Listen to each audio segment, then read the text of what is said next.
Sherfla Flebro, Ambe Afo, Kalmando, Anulfo, Karo Kari, Sorafanato Maladu, Ambe Fasedole Nikanega, the Wati Nandie Karamo, Usman Sherif, Madan Aydra Kamotu Laje, Wati Mudrama Asira, B, Mabananoba Ambolo, dans Mouye Sherfla, Ambe directeur à Télézona, Mouye Arajoué, 95.7. Ma follow au joint, Oye, docteur Sambou Sissoko. Nous, docteur Sambou Sissoko, environnementalisme. Donc, monsieur Sissoko, vraiment, merci beaucoup. Faut le cas de Malbo, Kanyasi, Sherfla, Flebo. Amafa, la Jeba, Koniche, me folie blanc, bella gelée. Ni amen John Kunadi, faut qu'il soit unima, ka folie blanc, Sherfla, Niamro, bella gelée. Andona, Kenenka, ni Herae, Kamboni Herae. Merci bien. Merci beaucoup, Sissoko. Ma flana, oui, Alaï Sankare. Alaï Sankare, ni à le association d'Amako. Alaï, vraiment, merci beaucoup. Faut le cas de Malbolo Kanyasi, Sherfla Flebon. Pour que faut le camp de Sherfla Djokolo, Yagaba Djokolo Fababema, il faut le blé de Oma. On kɛra sababu an sera kana sigi ni plateau ni kan ka se ka jamana kunnafoni n'o bɔra min foli bolobile di fana an ka tɔndɔn bɛɛ ma minnu d'an kunnafoni lamɛn ka se ka hakilinaso sama ko la n'o bɔra min foli belebele di an ka président national ma Fasolima Keita di bɛnba national n'o bɔra min foli di an ka jɛkulu min na siga mina kumakan minnu di jamana ɲɛmɔgɔ jamanadenw ka se ka faamu sɔrɔ ko kan cogo min na an bɛ foli belebele d'o fana ma ala sɔnna. Merci beaucoup Issa Kare. Ma sabala o tɛ maa dogolen an mana wele waati a bɛ na Suleiman Jara consultant solo vraiment merci beaucoup folikan jumɛn bolo ka ɲɛsin Sherfla filɛbagaw ma. Bukule merci beaucoup mais ala fo ka barikada mais malien bɛ fo ma lamɛnbagaw fo n bɛ Sherif cɛkɔrɔba fo nka ni Sherfla baarakɛla bɛɛ n bɛ aw yɛrɛ mɔgɔ fila fo a ye n wele a diyara n ye n bɛ ala deli ala ka an ka kuma fɔtaw bɛn ala k'an ni sababa bɛn. Merci beaucoup maintenant o bɛ sira kan ka na o ye an balaka yanni waati cɛ an bɛna ale ɲininka. Avocat Traoré Enfré laada don kosɛbɛ folikan jumɛn bolo ka ɲɛsin Sherfla filɛbagaw ma. An b'u fɔ k'u waleɲuman dɔn sanga ani waati bɛɛ lajɛlen na u ka kanu na sabula u kɛlen don ka Sherfla tele kanu sanga ani waati bɛɛ lajɛlen kare o kare i y'a fɔ cogo min na ni nin wagati sera an bɛ ɲɔgɔn sɔrɔ na Sherfla tele kɛnɛ kan nɔ ka se ka barosigi boloda barosigi min kɔnɔna na ni bɛɛ lajɛlen b'i ka tɔmɔta sɔrɔ a kɔnɔ min bɛ tali kɛ jamana kunkanko kibaruyaw la sanga ani waati bɛɛ lajɛlen donc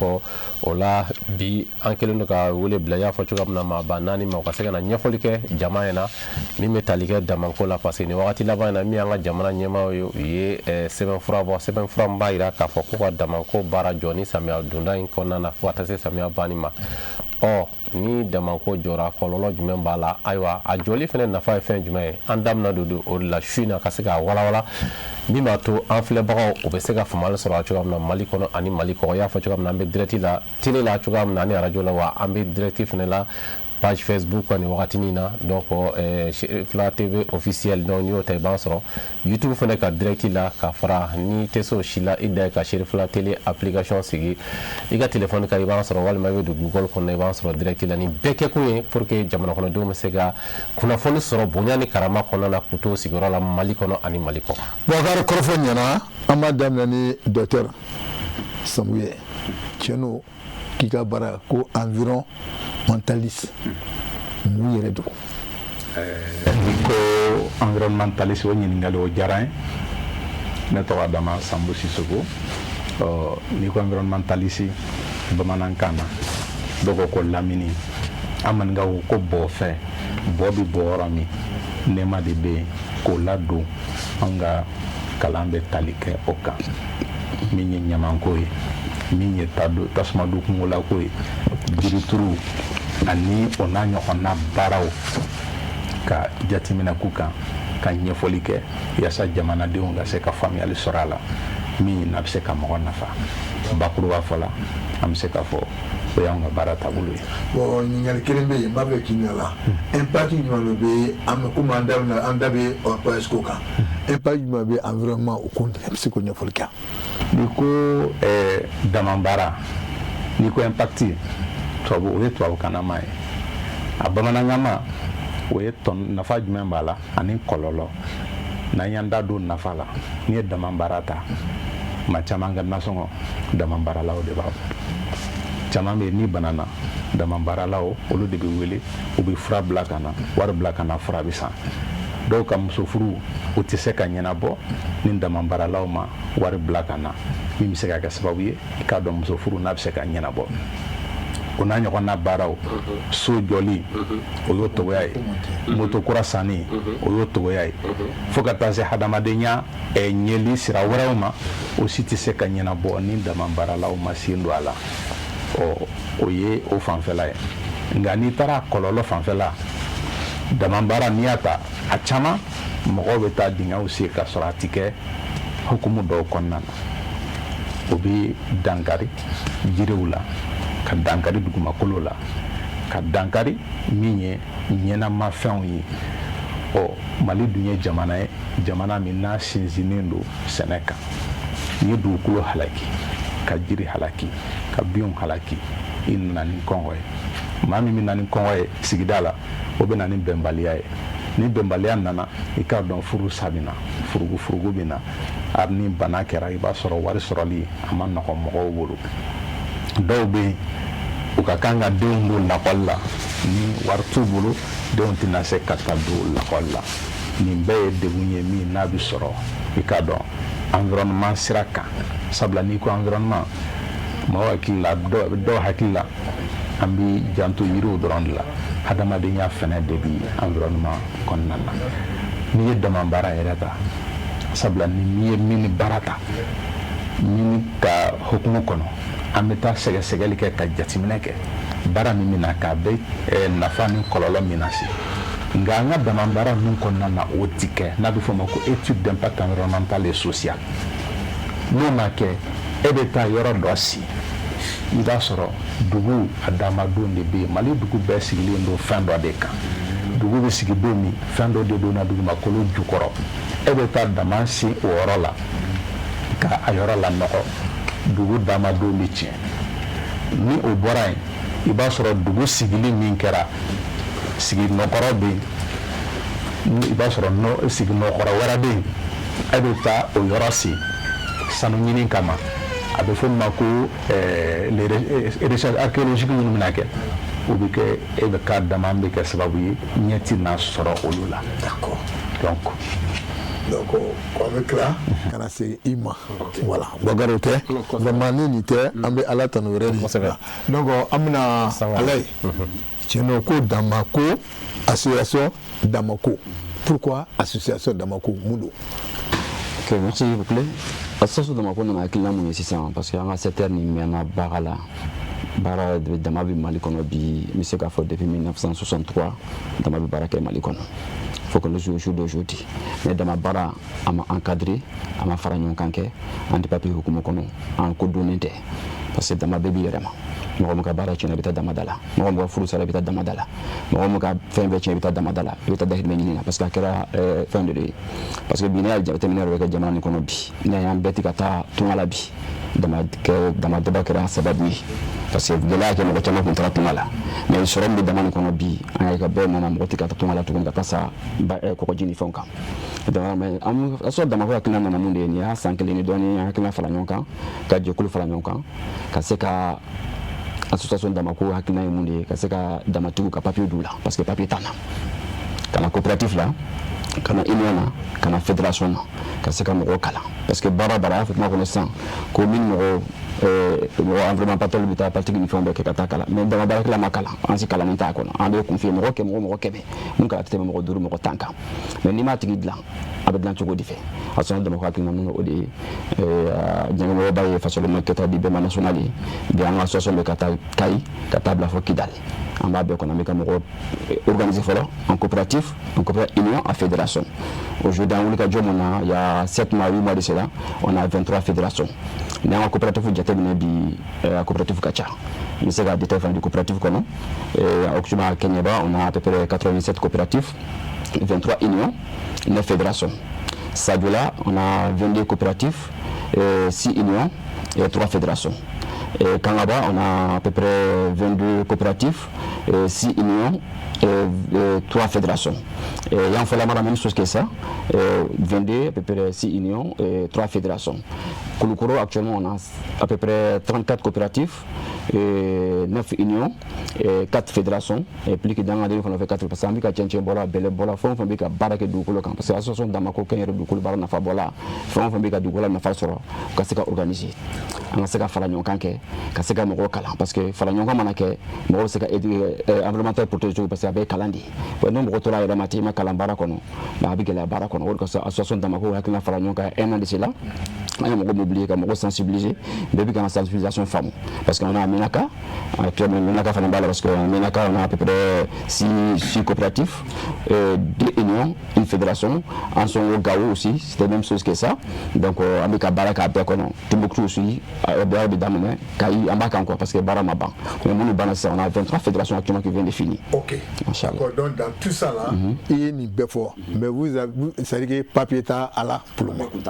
Ah, papier Kuntala. Mais si ça a papier sur moi. Ok. Bakar, Korofote, Amena Dadoua. C'est Nanata, Amena Solo. Chez nous, lié en tant que consultant, Badon Adamakoni, et le Koshama Kalama. Il y a la BC qui a donné pour un yo. Patiemment. Merci beaucoup. Même il faut, M. Sankare, il faut au Djarani, parce que ni Bara Mogobe, organisation Nabi, Kalabin, ou Edamansé. Yɔrɔ damansen daminɛna fɔlɔ ni falo ni filenni de et puis kɛrɛfɛ baara de kun don i n'a fɔ sisan i bɛ t'i ka sɛnɛ kɛ ni sɛnɛ banna baara wɛrɛ t'i la i bɛ falo ni filenni ta i bɛ taa dɔɔni ɲini i bɛ du musaka misɛnninw bɔ min na a nana b'o la ka na kɛ baara belebeleba ye dayirimɛ bɛ ɲini n'a ye ka b'o la ka na kɛ nafolo ɲini baara ye donc o yɛlɛma nana ni mun ye o nana ni fɛn wɛrɛw sen don ni ye damansen na i n'a fɔ mansimafɛnw machine grimamba wɛrɛ i n'a fɔ produit chimique et puis dama senni dingɛ fana dunyana dingɛ fana kɛcogo yɛlɛmana parce que dingɛ tun bɛ se fɔlɔ i n'a fɔ kɔlɔn bɛ se cogo min na sisan dingɛ bɛ se après ka taa horizontalement ka kɛ galériw ye donc olu yɛlɛma bɛɛ nana don damansen na a nana damansen faratiw a nana dɔ fara olu kan parce que baara min don a jateminɛna diɲɛ kɔnɔ baara ni farati ka ca damansen b'a la donc n'i ko k'i bɛ farati fɔ yɔrɔ ko caman kɛra an yɛrɛ fɛ Mali la 2024 janvier Kobadani dama firila mɔgɔ 70 mais Danga Kangaba dama firila février 2025 Bilali Koto Kenyeba dama firila donc a caman de bɛ et puis Mali dɔrɔn tɛ Indonésie b'a fɔ ma ko glissement de terrain ni dugukolo ɲiginna a bɛ glisser bon bɔgɔ glissera ka na kɛ ka damaw datugu mɔgɔw tora la mɔgɔ 11 ɲɔgɔn et puis Bolivie dama firila mɔgɔ donc baara min don farati caman b'a la donc mais mun nana n'o ye parce que dama kɛcogo yɛlɛmana a kɛcogo yɛlɛmana mais damansennaw ka dugukolo dɔnniya o ma tugu o kɔ u ma dugukolo dɔn donc u bɛ dama sen cogo dɔ la dugukolo dɔ la o tɛ bɛn o dugukolo ma yɔrɔ ma donc o de bɛ na ni kasara caman ye komi kɔfɛ an da bɛ na don kasaraw la voilà mais k'a fɔ ko damansen bɛ ka organiser vraiment o ye kibaruya ɲuman ye mais ne fana bɛ min ɲini jamana fana ka jɔyɔrɔ fa an b'o to solution waati Bakar an bɛ Ala tanu sabula docteur ale ta a y'a yɛrɛ ko fɔ damanda ko kuma na donc faut que ni a se ka kuma tant que ni géologue ma ye plateau kan donc san'an ka kuma ta Salimata voilà Maimouna Salimata folikan jumɛn b'o bolo ka ɲɛsin Sherifula filɛbagaw ma et puis an bɛ sɔrɔ ka ɲininka sa. ok salam aleykum Sherifula TV filɛbagaw an bɛ karamɔgɔ n'a ka denbaya fo an bɛ maliyɛn bɛɛ fo Mali kɔnɔ Mali kɔ kan Sirifla filɛbaga bɛɛ lajɛlen aw foli bɛ d'accord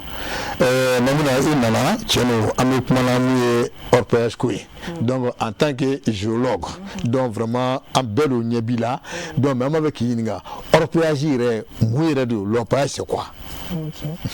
o diyara n ye ko kelen n bɛ maliyɛn bɛɛ fo ko n y'a fɔ ne tɔgɔ Maimouna Salamata n ye Mulina SRL mining directrice ye n ye géologue ye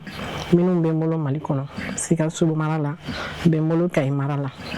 donc an ka baara bɛnnen don dugu jukɔrɔ nafolo baarali cogo ma n'i ko ma ko dama farafin dama o ye mun de ye donc a bɛ mɔgɔw ko fɔ minnu bɛ taa bolola baara kɛ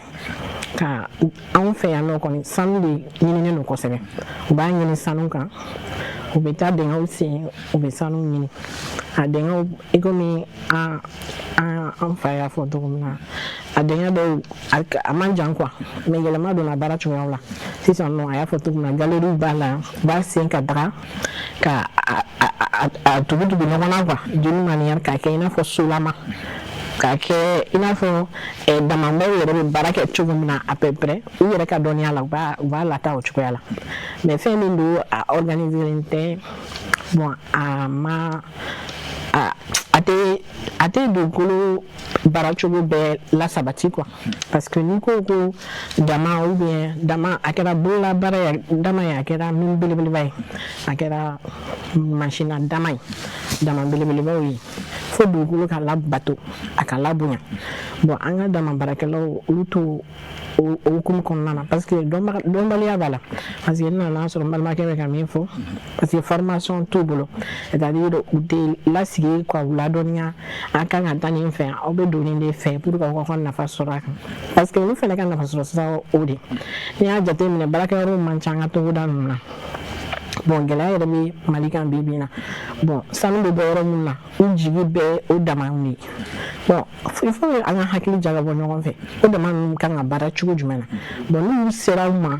baara cogo min b'a la an bɛ se k'o fana f'u ɲɛ an ka kalan kɔnɔna na k'a sɔrɔ a ma kɛ degun ye dugukolo ma k'a sɔrɔ a ma kɛ degun ye olu yɛrɛ fana ma bon n y'a mɛn k'a fɔ u yɛrɛ bɛ ka fɛnw sigi association sigi k'u fara ɲɔgɔn kan ka papiers ɲini o ye ko ɲɛnamaba ye parce que Mali ka baarakɛdaw bɛ yen i n'a fɔ chambre des mines o bɛ dama baarakɛlaw kama bon n t'a dɔn n'olu bɛ ka baara kɛ ɲɔgɔn fɛ n'u ni ministère fana bɛ ka baara kɛ ɲɔgɔn fɛ o organisation in kɔnɔ parce que fo baarada in bɛɛ ka ɲɛsin dama baara ma parce que dama baara nafa n'an y'an tilan ma je pense que a bɛ sɔn ka bonya hali n'an ka dama belebelebaw ye ne b'o f'i ɲɛna an ka baro tɛmɛnenw na kuma caman parce que nafa min b'a la anw yɛrɛ t'a jate dɔn bon ɲɛmɔgɔw t'a jate dɔn anw yɛrɛ t'a jate dɔn a bɛ bɔ cogo min na a bɛ taa o cogoya la bon n'a sɔrɔ fɛɛrɛw sigira sen kan dama baarakɛlaw a ka kɛ baara yɛrɛ yɛrɛ kɔdi kɔnɔ baara yɛrɛ yɛrɛ don dɛ parce que c'est formel l'orpaillage est formel c'est formalisé quoi mais il faut que les orpailleurs soient formalisés orpailleurs minnu bɛ baara kɛ orpailleurs yɛrɛ dagalen don mais minnu bɛ k'a kɛ il faut que u yɛrɛ daga cadre min kɔnɔ o de ye ka association groupement k'u fara ɲɔgɔn kan ka taa papier ɲini k'u ka baarakɛcogo fɔ ka tila k'u hakili to dugukolo sabati cogo la je pense que o de ye an b'o yɔrɔ de la sisan parce que an bɛ contexte min fɛnɛ kɔnɔ an bɛ wagati min na wagati ka gɛlɛn parce que dama baarakɛlaw bɛ yen dama baarakɛlaw bɛ yen mais est ce que bɛɛ lakodɔnnen don est ce que a bɛɛ ye maliyɛn yɛrɛ fɛnɛ ye wa a mɔgɔ min bɛ don Mali kɔnɔ est ce que u bɛɛ hakilina ɲuman est ce que bɛɛ ta ye dama fɛnɛ ye dɔw bɛ na dama baarakɛlaw bilasira mais u bɛ ko wɛrɛ la donc o fo bɛɛ ka ɲini k'o ɲɛdɔn ka bɛɛ enregistrer i n'a fɔ ka mɔgɔw enregistrer ka répertorier fɛn ye bi bi in na ka moto kɛ cogo min na damako kan ka kɛ ten ka baarakɛdaw sigi minnu b'u lakodɔn nin karisa de bɛ yan fɛ u bɛ ka nin baara in kɛ u ka lakodɔn k'o dɔn jamana ɲɛmɔgɔw kan k'o ɲini k'o ɲɛdɔn et puis u ka tila ka bilasira n'o dɔnbagaw dugu jukɔrɔ minnu bɛ dugu jukɔrɔ nafolo kɛ o dɔnbagaw k'u bilasira a bɛ kɛ tan de a b'aw ka nafa sɔrɔ n'aw tilala a bɛ datugu tan de a bɛ labaara tan de o de ka wusa o ni hakilina tɛ voilà an y'a remarqué Awɔ. que en tant que géologue Awɔ. olu ko k'olu bɛ damajira est ce que olu bɛ taa yɔrɔ ninnu ka taa dugukolo k'a fɔ k'u bɛ sanu ni fɛnw ɲini est ce que ani aw o bɛ gɛrɛ aw la wa ou bien o tɛ gɛrɛ aw la. o bɛ gɛrɛ an na dɛ u bɛ don fo an ka permis yɛrɛ kɔnɔ bon an n'u cɛ kɛlɛ o yɛrɛ y'o ye parce que permis tigi dugukolotigi sisan nɔ min baarakɛlaw papier bɛ d'olu ma k'olu ka taa damaba bɔ bon minnu bɛ bolola baara kɛ olu bɛ na kɔn i b'a u bɛ yɛrɛ t'olu sɔrɔ terrain kan yen nɔ bon ni y'olu sɔrɔ dugukolo kan yen nɔ n'i y'a ɲɛfɔ ɲɛna jamana ye nin papier di ne ma n ka baara kɛ ni nin caman t'a faamuya dɛ tuma dɔw la f'i ka faamaw wele ka na kɛnɛ kan u ka gɛn yɛrɛ kosɛbɛ mais hali o la gɛlɛya b'a la parce que hali ni min bɛ yɛlɛna dɔw t'a bila o de la fɛnɛ organisation in sira tɛ kɛ la i n'a fɔ ka a fara ɲɔgɔn kan ka organiser il faut que yɔrɔ ka d'u ma u yɛrɛ k'a dɔn n ka yɔrɔ ye nin ye jamana ye nin di ne ma i n'a fɔ a bɛ d'anw ma cogo min na ka d'u fɛnɛ ma ten cogoya la e ka baara k'i ka cadre kɔnɔ si kana don si gasi la. ok an bɛ segin ka na i ma Boubacar kɔrɔfɔ tɛ wala kuma b'i bolo. o b'a to an bɛ taa Sisoko i fanfɛla la an bɛ samiya donda la jamana ɲɛmaaw ye sɛbɛn ta k'a fɔ ko ka damabɔ jɔ e yɛrɛ bolo samiya la dama bɔli kɔlɔlɔ jumɛn de b'a la. nin yɔrɔ la an bɛ foli bila an ka jamana ɲɛmɔgɔw ye nin hakilina in tali la n bɛ se k'a fɔ k'u sumayara fɛ ka sababu kɛ jumɛn ye ni samiya sera sanu tɛ kɛ barama kɔnɔ ka tobi ni kɔngɔ bɛ mɔgɔ la ɲɔ de bɛ kɛ barama kɔnɔ walima malo walima kaba n'i y'a mɛn bɛ sanu feere ka taa balo san o b'a sɔrɔ dɔ de ye sɛnɛ kɛ donc damabaaralaw u ka fɛɛrɛ kɛ ka taa forow kɔnɔ ka sɛnɛ kɛ ni balo sɔrɔla ni samiya nɔgɔyara o bɛ na damabaara ta a nɔkɔrɔ la samiya fɛ ni i ye damako jateminɛ ne ta ko fɔlɔ sitakili n ye maire ka dangan dɔ ɲininka yalima aw hakili la ko sitakili dugu sini a bɛ se ka bonya wa ko ne y'o ɲininkali kɛ kun jumɛn na n ko wayi n ye ɲininkali kɛ min na ne munumunu na sitakili fan 14 bɛɛ damadingɛ de bi fan bɛɛ fɛ dugu don n'a bɛ bonya yalima aw bɛ n'a dingɛ ninnu datugu wa aw kun man kan tɛ ka dugu fan dɔ bila damadingɛ tɛ se fan min fɛ pour que dugu ka se ka wara ka taa o fan fɛ wa ka yira k'a fɔ samiya mana se sanji min bɛ na ni damadingɛ bɛ yen hali bɔgɔ ni yiri minnu b'o kɛrɛfɛ ani binw olu bɛɛ bɛ yuru ka jigin o dingɛ kɔnɔ o bɛ dankari min ye i k'a dɔn yiriw la produit chimique min k'a sɔrɔ u y'o utiliser ni sanji nana anw ka jateminɛ kɔnɔ sanji bɛ tilayɔrɔ 3 fankelen o bɛ jigin dugu jukɔrɔ an k'o ma ko infiltration fan dɔ o bɛ woyo dugu sanfɛ ka taa ka bɛ taa kɛ an ka badingɛw n'an ka kɔdingɛw kɔnɔna na a tɔ sabanan fiɲɛ b'o ta ka taa n'o ye a bɛ f'o ma ko evapotranspiration donc min bɛ jigin dugu jukɔrɔ o de bɛ kɛ sababu ye an ka kɔlɔnw ji an ka dugu jukɔrɔ jiw o ye bagaji minnu bila tilema fɛ o bɛ jigin n'o ye ka t'o kɛ an ka dugu jukɔrɔ jiw la an ka kɔlɔnjiw bɛ bɔ yen de min bɛ kolonkolon dugumakolo sanfɛ ka taa an ka kɔdingɛ n'an ka badingɛw kɔnɔ olu fana bɛ tila ka taa o jiw lanɔgɔ baganw bɛ o min anw b'an ka fini ko jiw ta ka bɔ yen de n'i taara dugu bɛ dugu la i b'a sɔrɔ pɔnpe tɛ yen olu b'u ka ji bɛɛ ta kɔdingɛ ni o gilabaw de kɔnɔna na wa ni bagaji kɛra k'o lanɔgɔ o ye bana de sanni ka don kɔnɔbara la an ka maakɔrɔbaw de ko ko kɔnɔbara kati ko n'i y'o jateminɛ nin ye degun ye fɛn min n'o bɛ se ka i k'a dɔn sigidala mɔgɔ bɛɛ lajɛlen sɔrɔ e min bɛ dama baara la o e min tɛ dama baara la o nin kɔlɔlɔ bɛ se k'an bɛɛ lajɛlen sɔrɔ donc ni i ye dama baara ta samiya fɛ fɛnɛ a degun jumɛn wɛrɛ bɛ se environnement ma sabula n'i ko dama baara i ko dɔ de bɛ na ta baara in kɛ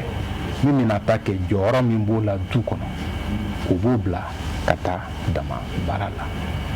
donc min ye hali sɛnɛ kɛ cogoya ye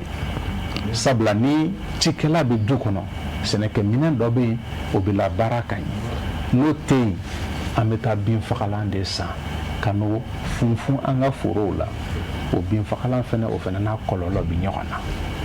donc nin bɛɛ ye kɔlɔlɔ ye min n'a bɛ se ka sɔrɔ dama baara samiya fɛlama la k'a ɲɛsin environnement ma k'a ɲɛsin anw ka hadamadenya ma. Ok, basi tɛ o b'a to Mayimuna n bɛna e fanfɛla la san o san b'a ye k'a fɔ samiya donda la n'i ma fili jamana ɲɛmaaw bɛ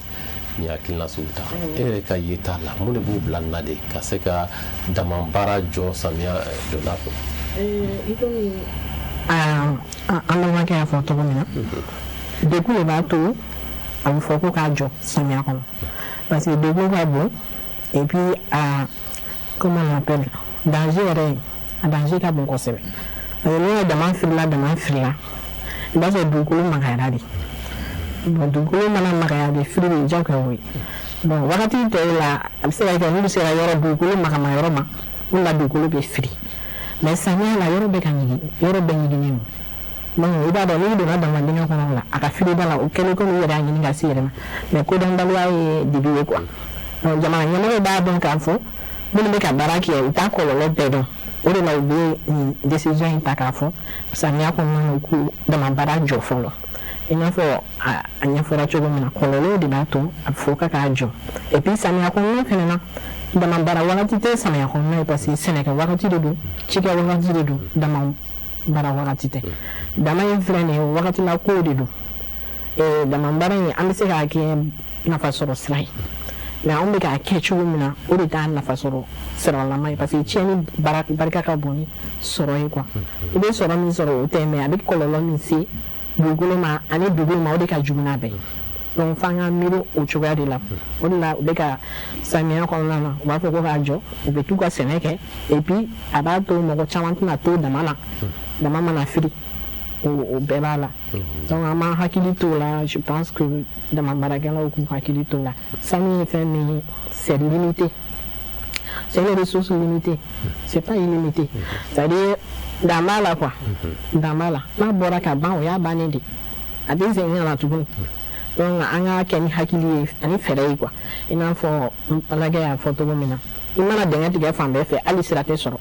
a bɛ tɛmɛ sira jumɛn de fɛ finalement n'a ye sigiyɔrɔ bɛɛ kɛ dama dingɛ ye dugu yɛrɛ bɛna sigi min n'a ye sɛnɛkɛyɔrɔ bɛɛ kɛ dama dingɛ ye sɛnɛ bɛ kɛ min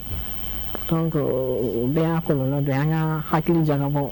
a ko bɛ se ka kɛ ka sɔrɔ a ma kɛ kɔlɔlɔ ye cogo min na o bɛɛ ye o mesure de b'a o de b'a to gouvernement ye nin mesure ninnu ta san o san u b'a ta fɛnɛ. basi tɛ donc o b'a to ala ye n bɛna e fanfɛla la n bɛ ɲininkali min tɛnku e la e ta ye min ye aw minnu ye dama baarakɛlaw ye nin décision in tali aw y'a ye cogo jumɛn na. décision tali a kɛra an yɛrɛ de kama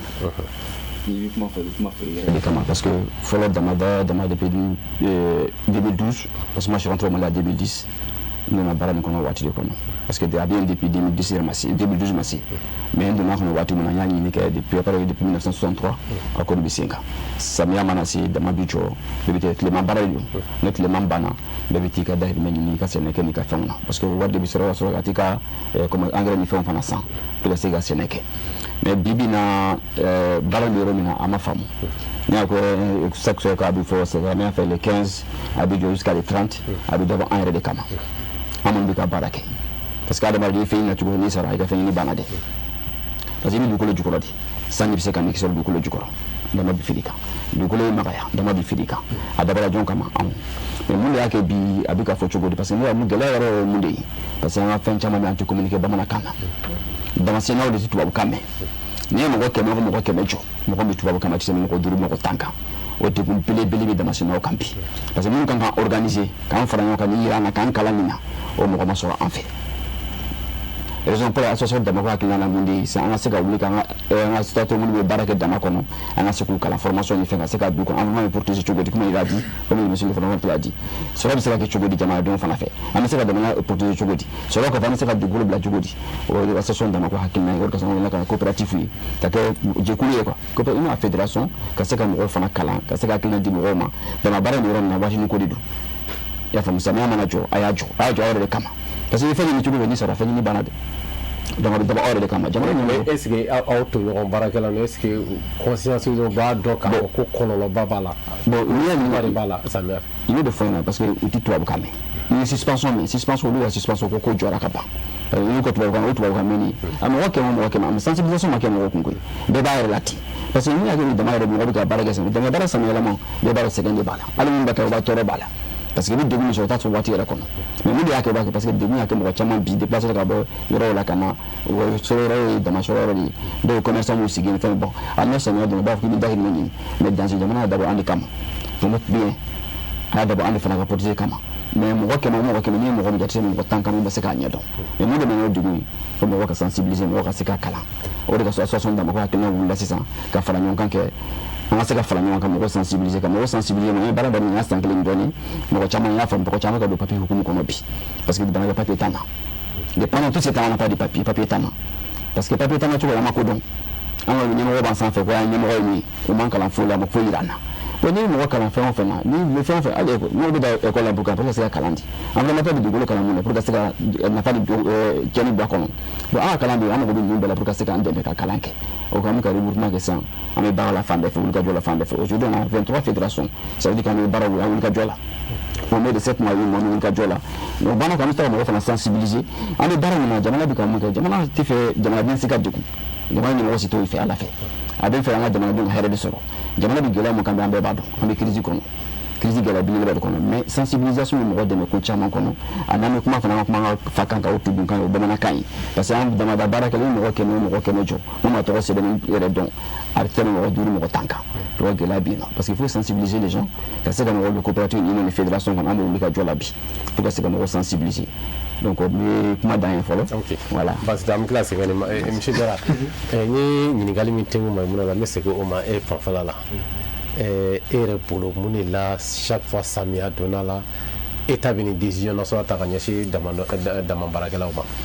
voilà parce que ani kɔlɔlɔ b'a la ale kɔni da don kɔlɔlɔ dɔw la ni fɛnɛ bɛ se ka dɔ wɛrɛ fɔ a la non tout à fait et damansen c'est une activité dangereuse o dɔnnen don et puis surtout o bɛ sɔrɔ mun fɛ n'i ko n'i ye dingɛ sen ka jigin dugu jukɔrɔ i ye bɔgɔ min sen bɔgɔ façon jumɛn don a bɔgɔ n'i y'a bɔgɔ cogoya dɔn i kan ka dingɛ min bɛ sen o bɔgɔ in na i kan k'o dɔn e kan ka sen ka dunya ka taa hakɛ min na i kan k'o dɔn mais anw ka damasennaw a bɛ fɔ o ma géotechnique bon géotechnicien t'u bolo mɔgɔ t'u bolo min bɛna dugukolo in lajɛ k'a analyser k'a fɔ nin yɔrɔ firi ka di n'i bɛ dingɛ sen a sen k'a tilen ka jigin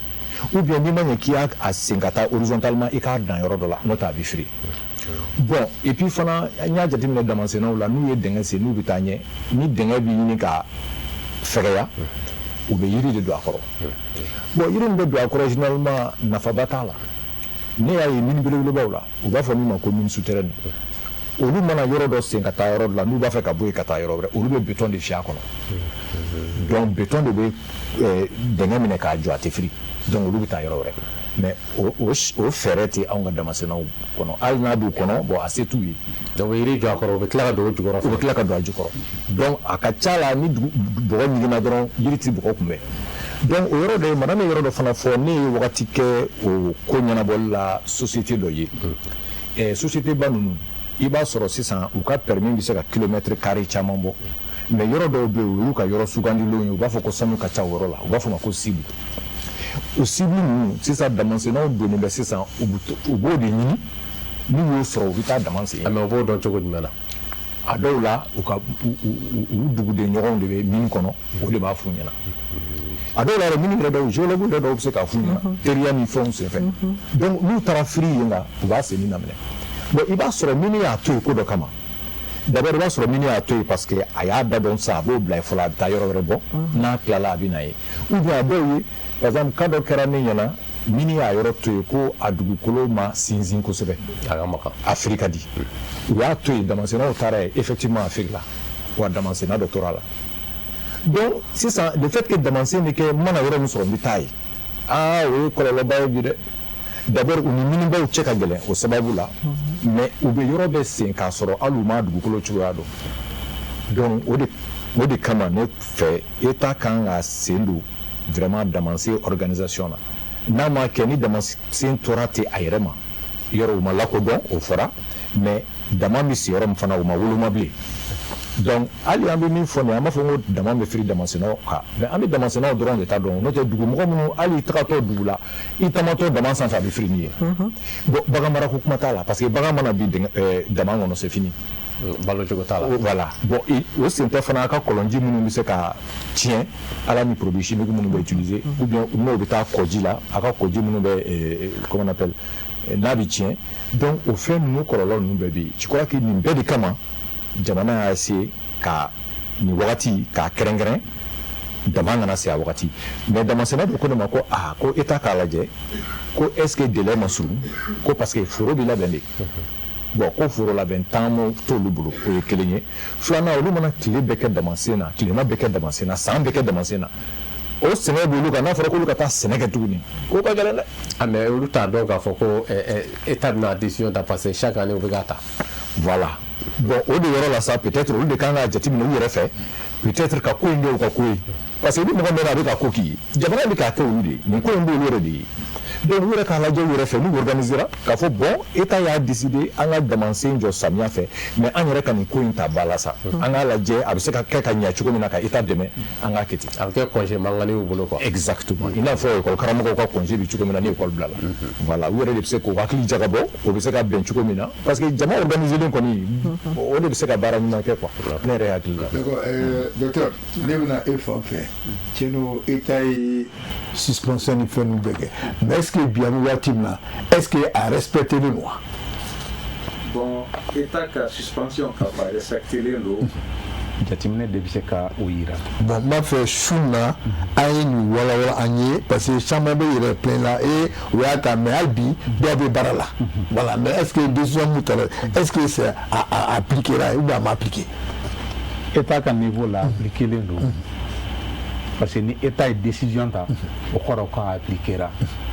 e min b'i ka dugu la n'i ye dugutigi ye n'i y'a mɛn i ka kan ka appliquer i ka dugu la e min ye damatigi ye tɔnboloma e ka kan ka appliquer i ka dama na o kɔrɔ ye jumɛn ye ni ne man ka dutigi kumakan bato e m'i ka dutigi kumakan bato an fɛn fɛn bɛ plateau sanfɛ yan nɔ n'an m'an ka dutigi kumakan bato est ce que dugu bɛ diya dugu tɛ diya o donc pour que dugu ka diya an bɛɛ de b'an ka dutigi kumakan bato kelen kelen jamana ɲɛmɔgɔ minnu y'a ta an bɛɛ da bɛnna ka ye u bɛ damasɛnɛw u b'u ka hɛrɛ de fɛ u t'u ka bɔnɛ nɔgɔ donc e min bɛ dugu la n'u ye dugutigi ye n'u ye damasɛnɛw bila ka baara kɛ e bɛ k'i ka jamana ɲɛmɔgɔw lagosi n'i y'u lagosi e bɛ k'u lagosi minnu kama bi sini n'u wulila i kama u b'a f'i ye k'i t'i ka jamana ɲɛmɔgɔ kumakan bato k'u t'i kumakan bato donc i ka dugu bɛ tila i la dama ɲɛmɔgɔ o fana b'o cogoya la bamananw ko maa min t'a ɲɛmɔgɔ kumakan bato maa min t'a ɲɛmɔgɔ bonya o dugumamɔgɔ kɛ man di k'a bonya donc nin yɔrɔ in na an bɛɛ de ka kan ka fara jamana ɲɛmɔgɔw kan n'i ko jamana i ko cɛ muso den misɛnnin ma b'a kɔrɔ min jɔyɔrɔ ye min ye ka se k'o kɛ k'o fa an minnu fana bɛ yen n'an denw n'an mɔdenw walima an dɔgɔninw n'u bɛ damanda la an ka kuma u fɛ a ye segin so aw ka na a fɔra ko dama baara ka jɔ n'an tora na ni dama firila min da la an bɛ tila ka kule ko État ma dɛmɛ don an ma k'a sɔrɔ État ko ka baara jɔ ni e mɔgɔ min nin tora la o waati est ce que sapeur pompier ka kan ka taa e dɛmɛ k'i bɔ dingɛ kɔnɔ wa ɲininkali gɛlɛn ni e mɔgɔ min banana dama baara la n'i taara dɔgɔtɔrɔso la est ce que i ka kan ka furakɛ wa sabula a fɔra ko k'a dabila n'i m'a dabila ni min y'i sɔrɔ o y'i yɛrɛ nɔ ye donc an bɛ se ka min fɔ ne kɔni fɛ ne ka faamuyali la sariya in a labatolen don nka majɛ minnu bɛ yen o y'a ye i k'a dɔn n bɔra ka min fɔ sisan dugutigi minnu bɛ yen ni dama bɛ bɔ u ka dugu la ni olu ma jamana ɲɛmɔgɔ kumakan bato o ye majɛ dɔ ye n'i ko dugutigi bɛ commune de kɔnɔ maire jɔyɔrɔ ye min ye u k'o fa n'i ko mairie olu fana bɛ ɲɔgɔn sɔrɔ arrondissement de kɔnɔ an ka sous-préfet olu k'u jɔyɔrɔ fa ka taa bila an ka commandant na n'o ye préfet ye bɛɛ ka kumakan in labato kelen kelen fo ka taa se an dutigiw ma n'o kɛra jamana bɛ lafiya an yɛrɛ an fana bɛ se ka lafiya sɔrɔ. mais ne ma yɛrɛ faamu sisan e bɛ environnement fɛn na mais est ce que villageois bɛ ni village yɛrɛ la ni damasiri kɛ olu la fɛn suma ninnu bɛ se ka ta cogo di est ce que a tɛ kɛ degun yɛrɛ de mɔgɔ wɛrɛ kan parce que i ye kuma caman fɔ voilà parce que n'o bɛ sa bi ko ka nin fermer yala bɛ se ka mun fɔ damako nin yɛrɛ ka taa bila ka dabila yɛrɛ ko peut-être. ni décision fɛn fɛn taara i b'a sɔrɔ nafa b'a la kɔlɔlɔ b'a la i y'o yɔrɔ min fɔ o y'a kɔlɔlɔma yɔrɔ ye ni dama datugula a bɛ kɛ dugu minnu na feerekɛla minnu bɛ yen baarakɛla wɛrɛ minnu bɛ yen a bɛ se ka degun lase olu ma o kɔni o ye wulibali ye nka san o san fɛn min bɛ ta e yɛrɛ ka kan k'i la bɛn k'o kɔnɔ e min bɛ feere kɛ sala fɔra ko samiya sera ko ka dama baara jɔ e taara minɛn ta minɛn min i ka dɔn n'i b'a feere kalo 6 kɔnɔna na e taara o ta mois d'avril la i n'a dabɔ tiɲɛni kama i yɛrɛ kunna donc e ka kan ka fɛɛrɛ ɲini dama baara bɛ n'a jɔ i jɔ kan ka feere taabolo k'a yɛlɛma ka na ni minɛn wɛrɛw ye minnu ni mɔgɔw mago bɛ s'a ma b'a la o ye ne ka faamuyali ye. wato vraiment an bɛ taa e fan fana la e yɛrɛ fana ka yeta la o e t'a filɛ nin ka ni disposition ta damabɔla ninnu kama e yɛrɛ bolo est-ce que a sariya a bɛna se ka labato wa. bon a sariya bɛ labato mais a tɛna labato u t'a labato complètement i n'a fɔ an filɛ ka min fɔ. cogo jumɛn. parce que mɔgɔ sugu bɛɛ bɛ jamana parce que i komi an y'a fɔ cogo min na n'i m'i ka dugutigi labato yɔrɔ i tɛna maire labato i tɛna sɔn ka i ka a bɛ daminɛ du kɔnɔ quoi éducation ko bɛɛ b'a la dɔw bɛ yen u k'u jalen don dɛ hali an yɛrɛ n'an ko ka yɔrɔ bila sisan nɔ an bɛ kuma sugu an bɛ sensibilisation kɛ parce que mɔgɔ dɔw b'an bolo c'est des chargés communautaires olu de ye responsable communautaire ye u bɛ taa u bɛ kuma u bɛ masala u bɛ kuma ɲɔgɔn ye pour que ka fɔ ka bɛn kɛ ka sɔrɔ a ma kɛ ni fɛn wɛrɛw ye u b'a fɔ an ye nin yɔrɔ in to yen nɔ a ka taa ɲɛfɛ a ka taa u bɛ yɔrɔ wɛrɛw yir'u la mais u tɛ sɔn ka taa dɔw bɛ yen yɛrɛ olu yɛrɛ bɛ taa u ka baara yɛrɛ de bɛnnen don damada in ma mɛnɛ olu tɛ se ka damada in yɛrɛ de bila problème o de olu yɛrɛ bolo damada in ye baarakɛyɔrɔ ye min tɛ bila alors que damada in y'o de fɔ c'est limité ressources limitées de don n'a sɔrɔ banna wagati min na ni sɔrɔ bɛ yen sɔrɔ bɛ yen o de don quoi n'i kan ka fɛn wɛrɛ kɛ ka tugu o la i de b'o préparer o bɛɛ kan ka don i n'a fɔ ko association mɔgɔw kan k'u miiri o bɛɛ la orientation na dama kɔfɛ u bɛna mɔgɔw bila ka taa fan jumɛn fɛ parce que dama in wagati la ko don quoi i n'a fɔ sɛnɛ bɛ se ka k'o la i n'a fɔ industrie bɛ se ka k'o la fɛn wɛrɛ bɛ se ka k'o la u b'u jigi da u kan n'u jigi da i n'a fɔ dama in bɛ permanemment dama in sɔrɔ ye wagati la ko ye dugu jukɔrɔ fɛn de don quoi surtout olu t'a étudier fɔlɔ ka sɔrɔ ka exploiter olu tɛ kalan k'a la fɔlɔ ka sɔrɔ k'a labɔ u mana bɛn ni sɔrɔ ye yɔrɔ min na u b'o de ta i y'a faamu wa kunfin jate don wa donc il faut que i k'a jate minɛ wagati la ko de don u ka don i kunkolo la fɔlɔ wagati la ko don ka fɛn wɛrɛ kɛ min fɛnɛ tɛ dama fɛnɛ baara wɛrɛ ka sɔrɔ i bolo min tɛ dama ye dama in tɛ se ka kɛ permanemment i n'a fɔ a tɛ se ka kɛ permanemment parce que an bɛ ka contexte min yɛrɛ kɔnɔ sisan an bɛ guerre de kɔnɔ bon mɔgɔ sugu bɛɛ bɛ ka don u bɛ don u bɛ taa damadaw la u bɛ don u bɛ taa fan bɛɛ fɛ n'a fɔra ko dama bɛɛ ka datugu sisan par exemple i komi Bugele ye kuma min fɔ o ko bɛna gɛlɛya a dɔw yɛrɛ bolo gɛlɛya bɛna y'a la non o ka gɛlɛn kojugu parce que n'i y'a jateminɛ village kɔnɔ mɔgɔw sɔrɔ da wɛrɛ t'u bolo mɔgɔ min ka nasɔngɔ bɛ dama na mɔgɔ min balo bɛɛ bɛ dama na ne ko i b'a datugu o bɛna balo don jumɛn n'o ma labɛn ka bila f'i ka fɛn dɔ yira a la a bɛ balo fɛn min na kɛ c'est très important parce que n'i y'a jɔyɔrɔ ɲini i bɛ taa min kɛ f'i k'o yir'u la dɛ c'est très important. ne b'a fɛ ka madame ka kuma dafa yɔrɔ dɔ la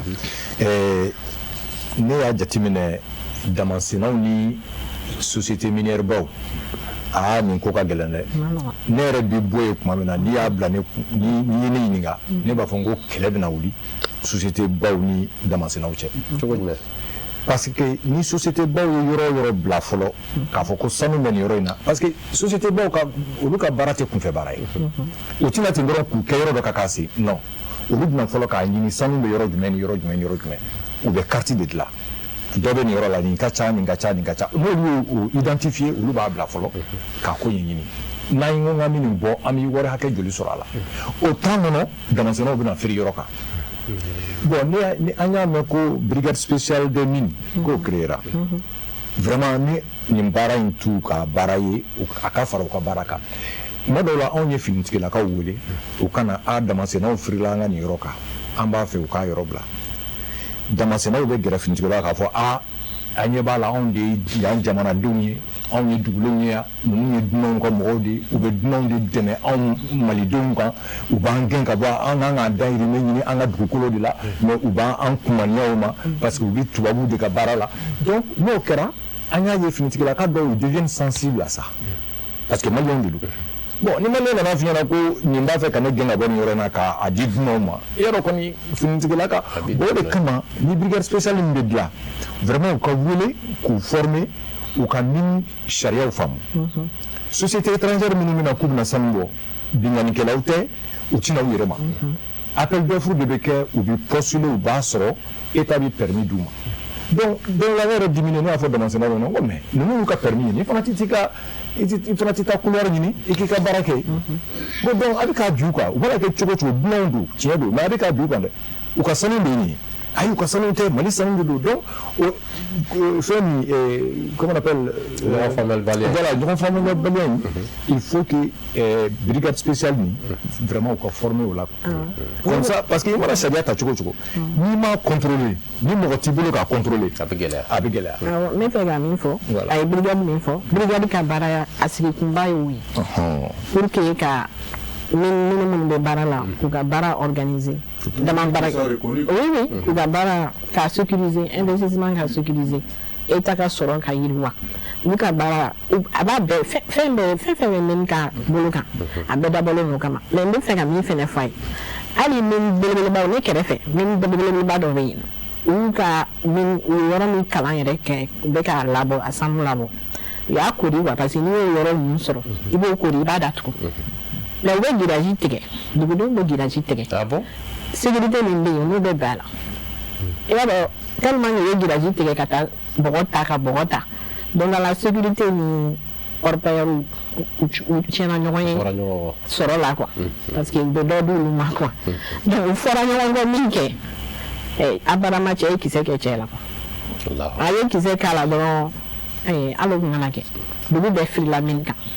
ka taa min a kɛra tiɲɛniba de ye u taara a mɔbili jeni ka taa don f'u ka sanu f'u gɔlibugu kɔnɔ sanuso min bɛ yen u tun bɛ fɛ ka don yɛrɛ ka taa sanu bɛɛ ta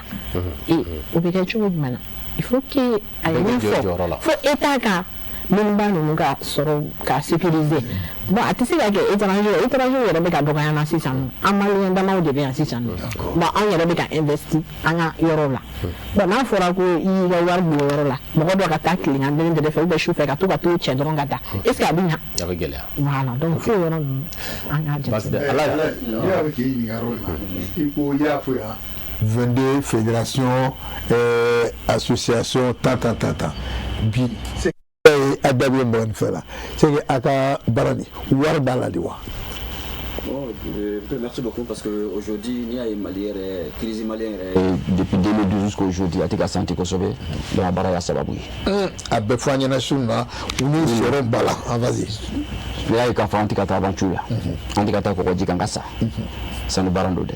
an tɛ ka ɲɛbɔ aventure o fɛ bi. Sanu baara, moi qui parle ici, c'est une expatrié de ce pays, 22 ans de ce Mali. Ne yɛrɛ bɔra Bala depuis les années 94. D'accord. N nana Mali la 2010. Sanu baara bɛ na ne Mali kɔnɔ. N nalen ka na bila bi ça fait 14 ans ma bɔ Mali dafɛ ne siɲɛ kelen tɛ. C'est très bien organisé cogo di a bɛ se ka labɛn cogo di parce que a y'a fɔ cogo min sisan ko permis ko ni fɛn couleur ko parce que n'i y'a fɔ baara o baara dama baara fana bɛ yan couleur ko t'u bolo fɛn ma d'u ma minnu kan ka couleur ɲini k'a d'u ma o m'o de bɛ couleur dimi na n'i y'a ye k'a fɔ ni mɔgɔ bɛ bila ɲɔgɔn na kuma bɛɛ parce que yɔrɔ t'u bolo u bɛ baara kɛ yɔrɔ min na o taara yɔrɔ ko permis d'u o taara yɔrɔ ko permis d'u parce que yɔrɔ bɛ na baara kɛ yɔrɔ jumɛn na o bɛ to dahirimɛ sɔrɔ yɔrɔ jumɛn na. mais est-ce qu'il n'a pas raison. ni permis b'u bolo ka ban. oui justement n y'o de fɔ la quoi mais yɔrɔ min bɔra o t'a sɔrɔ parce que dans baara dɔ yɔrɔ bɛ baara k'a sɔrɔ o t'a dɔn ka permis de b'a la n'u taara baara daminɛ permis tigi bɛ sɔrɔ ka nin jɔ k'ale ka permis don. ouais mais ala yɔrɔ la kɛ nous on est perdu là olu bɛ se ka taa baara kɛ yɔrɔ dɔ la voilà ok d'accord parce que n'i y'a fɔ couleur ko n'i y'a jateminɛ o de ka sɔrɔ an bɛ ka organisation daminɛ parce que en 89% de dama baarakɛla an y'o de fɔ kuma kɔnɔ an ti permis sɔrɔ cogo dɔn an ti fɛn kalama an ti foyi de don a la an bɔra village kɔnɔ an nana tilema fɛ an bɛna dahirimɛ ɲini ka segin ka taa tile samiya kun bɛ so n'i y'a jateminɛ fɛn o fɛn bɛna damada la mɔgɔ kɛmɛ o mɔgɔ kɛmɛ i b'a sɔrɔ mɔgɔ 70 bɔra village la ka na dahirimɛ ɲini samiya kɔnɔ tilema kɔnɔ samiya la ka taa ka se ka taa engrais ni fɛnw san ka taa ka sɛnɛ kɛ bon a bɛ sɔrɔ cogo di permis bɛ sɔrɔ cogo an t'a ɲɛdɔn permis bɛ taa ɲini cogo di an t'a ɲɛdɔn an bɛ se ka jumɛn de sɔrɔ permis la an t'a ɲɛdɔn bon n'i y'a jateminɛ Kaya Kidal n'i yɛrɛ taara yɔrɔ i donna yɔrɔ kɔnɔ bi i bɛ taa to ko permis tigi parce que n'a sanu bɔra sisan a bɛ ko permis tigi yɔrɔ de don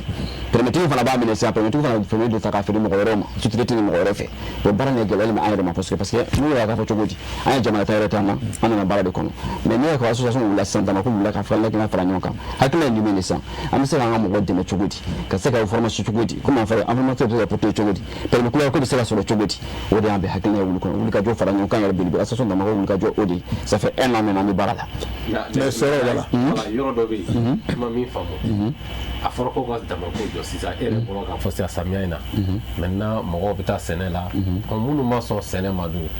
e bɛ mun fɔ sɔrɔ ka fɔ bon minnu ma sɔn sɛnɛ ma sincèrement c'est un manque à gagner c'est un manque à gagner parce que ni bana ka taa sɛnɛ kɛ i tora samiya kɔnɔ i tɛna fɛn sɔrɔ i tɛna sɛnɛ sɔrɔ parce que samiya baara bɛ sɛnɛ sɔrɔ a kɔnɔ degun b'a kɔnɔ samiya mana daminɛ i tɛ foyi de sɔrɔ degun kɔ dɔw ye juru ta samiya de b'a to juru bɛ ɲini k'u faga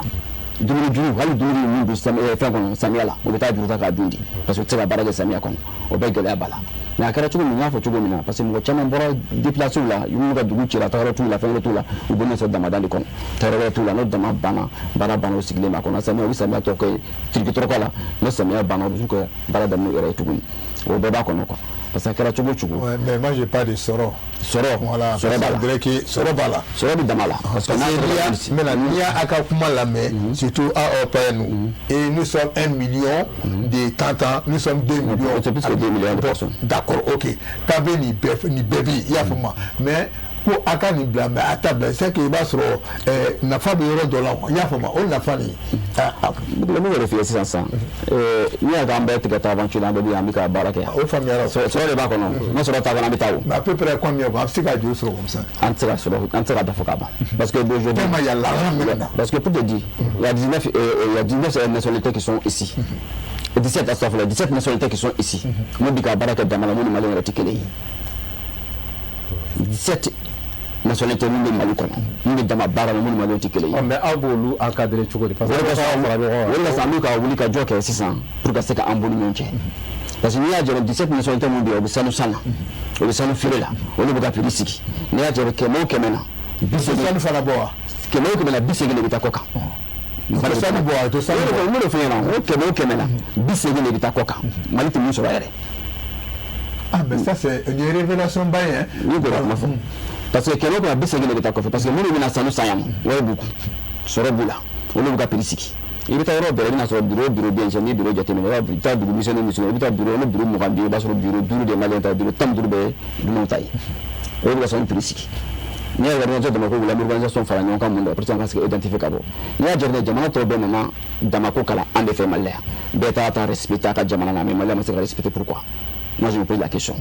La Côte d'Ivoire n'a pas de faire un kalan en fait. Au travail qu'on couloir ski, qu'on va faire de Côte d'Ivoire qu'on s'annonce en tant qu'handicapé, tu dis maintenant le couloir quand. Ya femme, nous parlons la même chose que ça. Mais pourquoi on m'a la massacre ski? Gana bien Gana qui a besoin de son labi. Ou dans ma barre organisée canyon. Quand on va faire barre, quand barre légali. Parce que c'est la question de faire c'est la femme nous fait la balle. Deux dans la barre on va dire canyon. Deux dans le sur la balle. Donc on fait un peu de la sensibilisation de moi, c'est qu'à faire dans ma barre c'est métier. Métier nous doit se encadrer de Djibouti. À la seconde Dubaï, non 300 et quelques tonnes de Dubaï, Dubaï, ça on s'est mis de ça dans ma salle de dos. Sur le 1500 euros. Combien de tonnes? 300 tonnes, 300 à la fois là-bas. Faire la statistique là, avec 15 tonnes. Ani 23 ni ɲɔgɔn cɛ. Min dɔnnen don dama bolola baara la. Mais réalité là, c'est autre chose. N y'a f'i ɲɛna ko ça échappe à l'État. Parce que État t'a dɔn min bɛ hakɛya min yɛrɛ bɛ bɔ. Voilà, parce que b'a fɛ k'o de ɲɛɲini. I y'a faamu wa? Sisan, i y'a fɔ n'an ma organiser ka identifier, parce que coopérative union an bɛ se ka dɔn kojugu di. An bɛ se ka dɔn ka bɔ bulon cɛman o. Ko caman bɛ kɛ Mali la yan. Mɔgɔ b'a t'u dɔn Malidenw kan Malidenw tɛ o. A bɛ pour kuma min fɔ, Malidenw tɛ ka utiliser o. Malidenw t'a ɲɛ dɔn yɛrɛ. Jamana wɛrɛ mɔgɔ nana ka na utiliser an fɛ yan. La femme, on va se dire comment il faut. En tant que jamana wɛrɛ nana ka na utiliser an fɛ yan. parce que fɛn o fɛn man ka dama baara kun b'a dɔn sɔli ni fɛnw na an wulila ka na pikari ni karasɛri sigi sen kan o y'an ka dama baaraw ye mais bi jamana wɛrɛw nana ka na baara ɲɛ yira na i taara Mali yɔrɔ dunan de b'a kɔnɔ bon an tɛ se ka fɔ dunan kan parce que an bɛ africains ye mais o de b'a kɔnɔ mun bɛ baara ɲɛdɔn ka tɛmɛ anw yɛrɛ kan mais aujourd'hui an ka laɲini ye mun association Bamako laɲini ye mun de ye bi ka se ka secteur fara ɲɔgɔn kan secteur ka se ka kodɔn a ka se ka organisation ka se ka coopérative union a fédération ye cɛncɛn bɔla bɛlɛ bɔla kadere bɔla sanu bɔla an bɛɛ ka fara ɲɔgɔn kan kɛ kulu kelen ye an b'o de baara kɔnɔ bi mais ala ye kuma cayara dɛ a bɛ san joli bɔ tuma bɛɛ an ka fara ɲɔgɔn an tɛ ka se ka fara ɲɔgɔn kan n'i y'a ye qu'aujourd'hui on a 23 fédérations fɔlɔ kun tɛ yen Mali bɛɛ kɔni y'a kɛ 5 fédérations donc tout c'est jusqu'aujourd'hui mais an wulila ka jɔ min kɛ sisan on a 23 fédérations mɔgɔ bɛ ka faamu sensibilisation de bɛ mɔgɔw kunna mun kun kan ka sensibiliser k'an dɔ da fɛ ma se k'an dɔ a da fɛ mais an nana hakili la an ye acteur principal sur le terrain an bɛ ka kuma fɛ an ye acteur sur le terrain an bɛ wuli ka fara ɲɔgɔn kan daminɛ sisan an ye acteur sur le terrain an minnu bɛ terrain dɔn parce que moi je te parle ne ye terrain kan mɔgɔ de n ye Kayi kɛ n ye Buguni kɛ n ye Yanfola kɛ n ye Sikaso kɛ n ye Kidali kɛ n ye Agulɔ kɛ n ye Cɛsiliti kɛ n ye Ntaka kɛ n ye Iteliti kɛ n ye n'a bɛɛ kɔnɔ ka se k'a ɲɛdɔn l'acteur principal an bɛ k'u de fara ɲɔgɔn kan minnu bɛ se k'an fara ɲɔgɔn kan ka se ka jɔyɔrɔ fara ɲɔgɔn kan n'an kɛra kulu kelen ye ka na formation de ka sensibilisation je pense que an bɛ fɛn o fɛn an bɛ bɔ o kɔnɔ parce que ni mɔgɔ sensibiliser fɛn min donn'i kunna ka ban n'a sensibilisation donn'i kunna ka ban fo tɛ se ka bɔ i kunna o donc an b'o baara de kɔnɔ bi il y a un an de cela an b'o baara la. Est-ce que aucun bɛ se ka baara in kɛ? Je pense que il fallait consulter il y a le réseau des experts consultants par exemple dont je suis membre. Est-ce que aw ma gɛrɛ a dɔnbagaw la par exemple comment organiser an ka se ka fɛɛrɛ kun ɲɛfɔ aw ɲɛna la base par exemple aw ka donner des bases k'aw répertorier bɛɛ bɛ se ka kɛ pour que bɛɛ ka recenser bɛɛ ka dɔn lakodɔn i ka voilà i ka kuma sɔn ji la an b'o baaraba de kɔnɔ sisan parce que an bɛ coopérative kɔnɔ an bɛ ka ɲɔgɔn fɛ parce que an ma ban baara la on a plein chantier pour te dire parce que je dis Ntaka comment s'appelle même Gao comment s'appelle même Gao Minaka Ansongo tout ça tout on n'a pas vu sur les fédérations d'abord donc tout le monde a bien adamé la femme qui est comme manquant de la masse que soma maintenant Kayi fait une amie avec un nombre de fédérations on a basé en deuxième base la sang comme on nous s'est encore formé et le développement social formation avec Aboué voilà comment on va donner des bases d'ima voilà on répertorie le parler de comment parce que on est baradanier là d'accord on est baradanier de comment bon n'y kila ka pour vers la fin de l'émission ba donner bien à Didi donc avec Jara voilà Jara comme il est bien vu que bado a espérance bila et c'est quand mulo nyefo muga fa soro est soro bala beni sortala bon nous kɔni dalen b'a la k'a fɔ sɔrɔ b'a la sɔrɔba yɛrɛ de b'a la madame ye min fɔ à peu près 15 tonnes o de sera ka jate ka dɔn mais min bɛ tila Mali la parce que orpailleurs ma organisé o da dɔnnen tɛ o de kama ne b'a fɔ aw bɛ ka organiser tuma min na État ka wuli a fana ka couloir identifier ka orpailleurs lasigi couloir kɔnɔ parce que couloir bɛ yen ne b'a fɛ ka ɲininkali kɛ couloir yɛrɛ bu yɛrɛ wele c'est-à-dire ni wala couloir c'est couloir mais an bɛ taa kɛrɛ da ou bien couloir fɛn min b'a fɔ couloir non couloir ye yɔrɔ de ye min dabɔra damasen kama a yɔrɔ bɛ délimiter ka a dimension jateminɛ n'a bɛ kɛ a bɛ jateminɛ pour que a bɛ kɛ yɔrɔ min na a ka se ka o yɔrɔ dugukolo tɔ lakana quoi. bon la question est posée au couloir jɔn b'a di. Jamana de b'a di. Jamana Juma, faut dire quoi? Jamana Juma. C'est l'État, peut-être la direction nationale de la géologie. Voilà. On dit. On est délimité à 10 km². Voilà. 10 km. Donc, c'est ça. Parce que tant que orpailleur ma se le couloir qu'on a, il sera difficile pour organiser. Au bout de ce que vous savez que n'a pas organiser. Bon, couloir fana nafa ye mun ye État yɛrɛ kan d'abord a bɛ damasɛnɛw sɔrɔ yɔrɔ dɔn donc a bɛ se ka u da dɔn ni u bɛ impôt sara comme u sɔrɔ yɔrɔ dɔnnen don donc impôt bɛ se ka taa minɛ u la et puis fana dugukolo yɔrɔ min bɛna tiɲɛ o dɔnnen don et puis hali ni dugukolo bɛ se ka labɛn kɔfɛ ka réhabiliter o yɔrɔ dɔnnen don o ye couloir kɔnɔna ye et puis couloir fana kɔnɔ jiko ni fɛn minnu bɛ damasɛnɛw la a bɛ se ka kɛ forage bɛ kɛ u bɛ ji sɔrɔ o yɔrɔ la ye u b'u ka damasɛn ja yɛrɛ ma daminɛ fɔlɔ o de a ma daminɛ parce que o de ka fisa ni ne wulila sisan ka taa Kidali mara la ni ne taara ni ka machine ye n'a kulela yɔrɔ min na ni sanu bɛ yen ne b'o fini daminɛ o de bɛ senna sisan fɔlɔ tigɛra ka ban couloir dɔw bɛ yen hali sini denmisɛnninw olu tigɛlen bɛ yen couloir kɔrɔ bɛ yen mais mɔgɔw t'a kɔnɔ parce que an ka damada mɔgɔ caman bɛ k'i plaignre ko couloir min bɛ d'u ma ko sanu t'a kɔnɔ caman bɛ k'i plaignent ko couleur min bɛ ka d'u ma sanu t'a kɔnɔ parce que non a zoologue de kan ka taa yɔrɔ lajɛ ni couleur bɛ di zoologue kan ka taa étudier k'a fɔ est ce que sanu bɛ yan ni sanu bɛ yan aw kan ka di damascène ma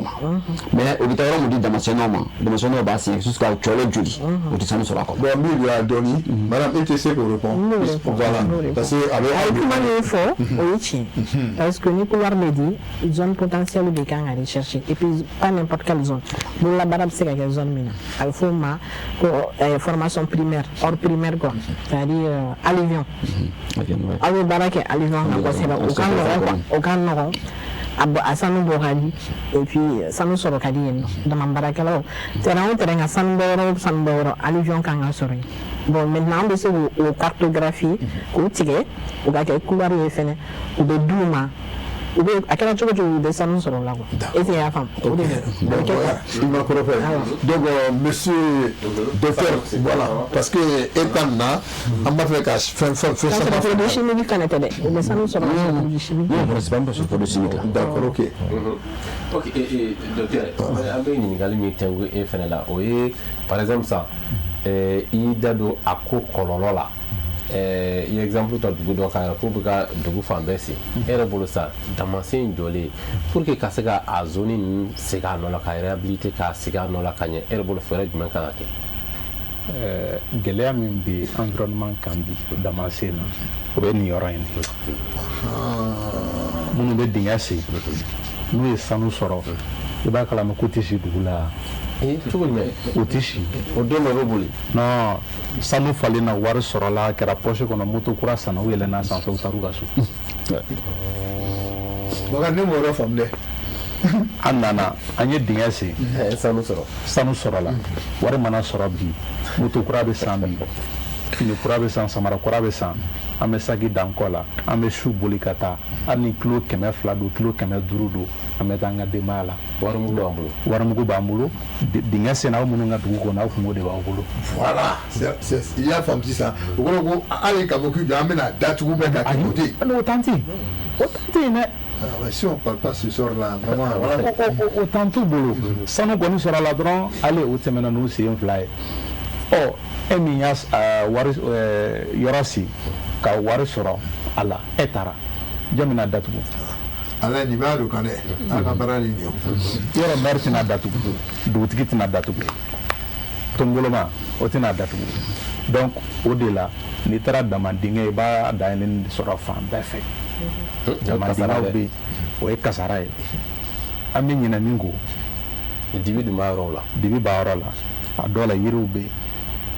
an bɛ dumuni kɛ ni kuyɛri min ye n'i y'o fa bɔgɔmugu la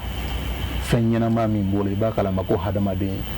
hakɛ tɛ dugumakolo sanfɛ bi wa. m'o yɔrɔnin faamu. voilà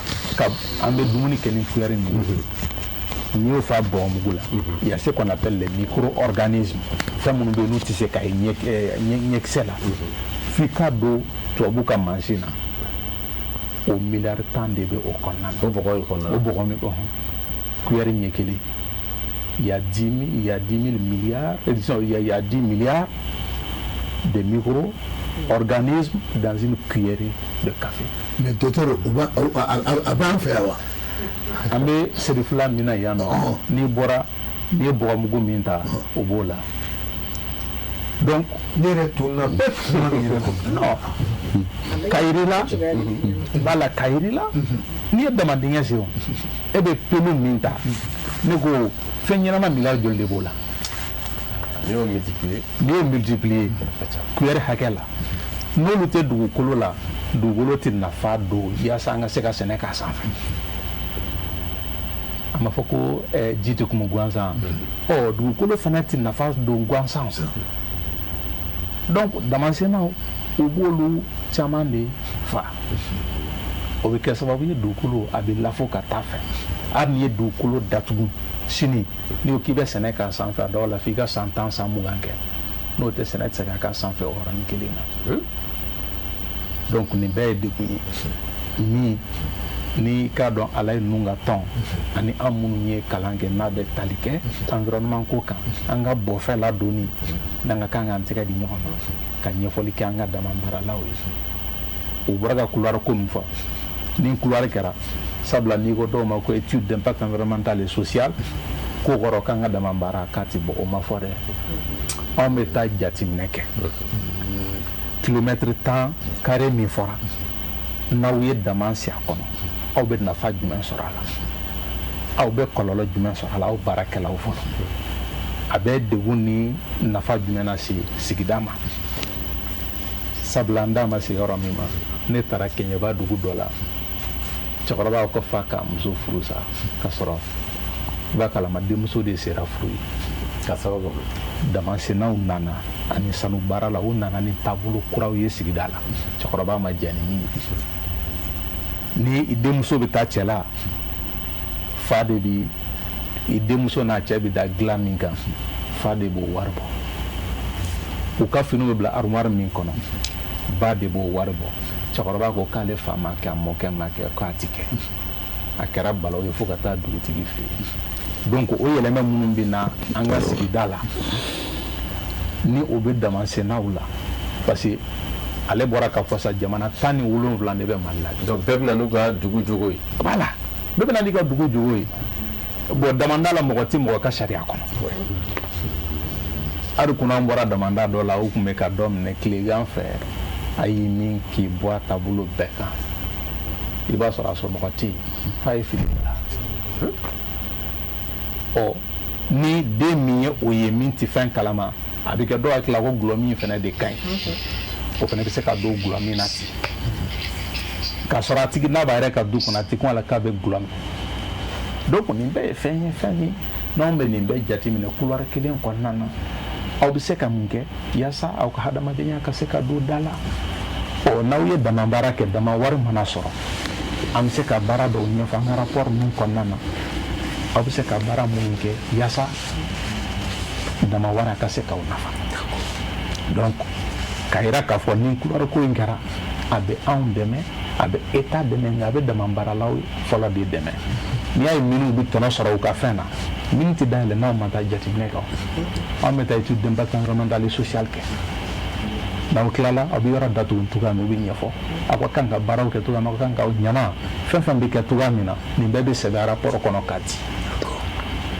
bon n'i ka couloir fana kɛ n'an ka rapport déposera n'a validera i ka permis bɔra k'a d'i ma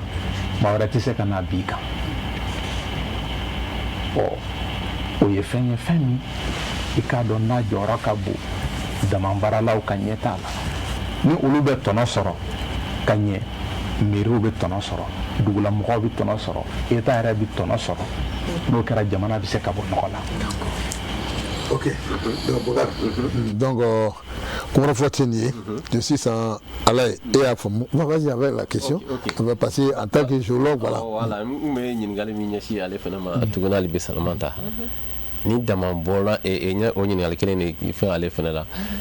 est ce que dama bɔ kɔfɛ ni suspension kɔfɛ u bɛ se ka segin ka na ka se ka na baara kɛ tuguni wa? Chaque année a bɛ kɛ tan san o san nin kelen de bɛ nin tɛ ko kura ye wa nin ye ko kɔrɔ de ye ne ye banna u b'u ka baara daminɛ i komi kɔrɔlen awɔ u b'u ka baara daminɛ i komi kɔrɔlen mais i komi docteur y'a fɔ cogo min na il faut que baara in ka cadrer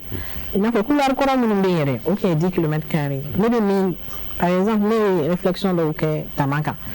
hali ni i ni yɔrɔ ɲuman don dɛ une zone potentielle 1 km carré i bɛ se ka san 5 kɛ k'a baara. Ah bon? awɔ i bɛ san 5 kɛ k'a baara i y'a faamu o bɛ se ka di groupement kelen ma a b'a ka baara k'a kan a arrêté b'a bolo et puis olu état yɛrɛ bɛ se ka taa en partenariat komi anw dama fitinitigiw 50-50 par exemple n'u ye sɔrɔ kɛ 50 ye état ta ye 50 ye avec une agence qui gère tous ces trucs là département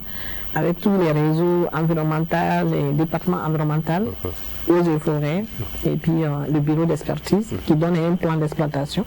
Je pense qu'il y a un bon quoi. Et puis, dans ma fait un solo, il y a un hakilte femme. Il y a un solo d'adonner. Il y a une femme.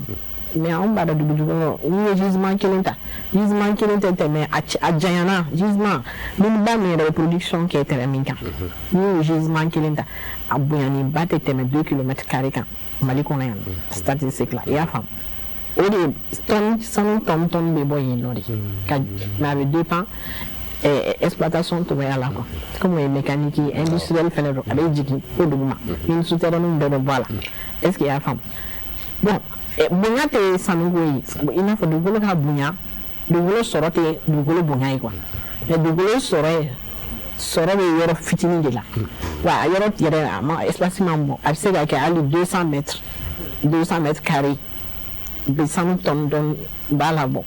Il faut le vouloir sur le terrain. Donc, nous avons un potentiel de dégager pour les couloirs. Vous attribuez là, mais au cas où vous pouvez répertorier les comment il y a photo. Mais moi, je suis là, Damana. On t'a donné bon, Damana, le Gergono. Non. Moi, je suis bon. Est-ce que, comme on est gagné, à moi, nous avons Damasena, nous avons Calamar. Bon, fin de double de maïna, à photo, docteur à votre dans ma boule, une talent dans ma boule, la fin de bébé. La qualité sous le séquence et puis dépravation de mœurs sous fin sous le bien quoi. Il faut donner bon. Il faut que l'adjet,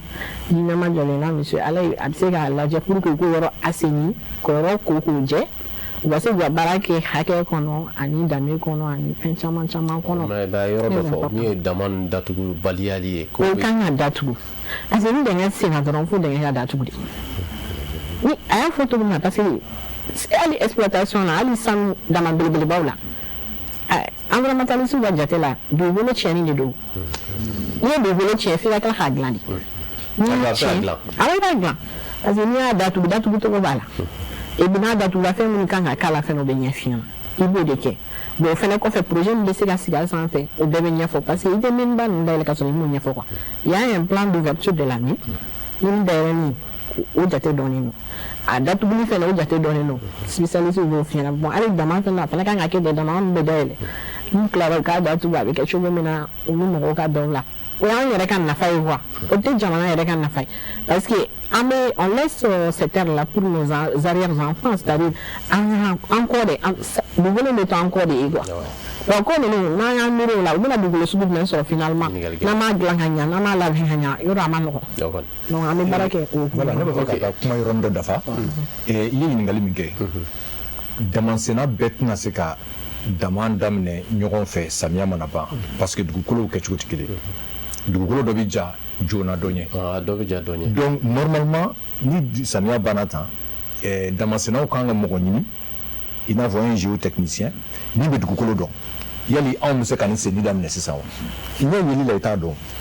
Goukolo il veut se ni d'amener sans fouet là. Mais ni de rester à Befri parce que Jim avec le mec à Jimara Kame. Donc il faut que Damasena ni Samia Banana nous bien Damasena d'amener au coup à clito là. Et puis Fangeli Fanabi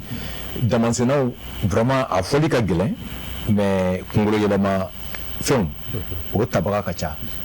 bon accident chama fana dernier mot de là il va sortir ça bébé avec droguta abi jigi denga kono hali ni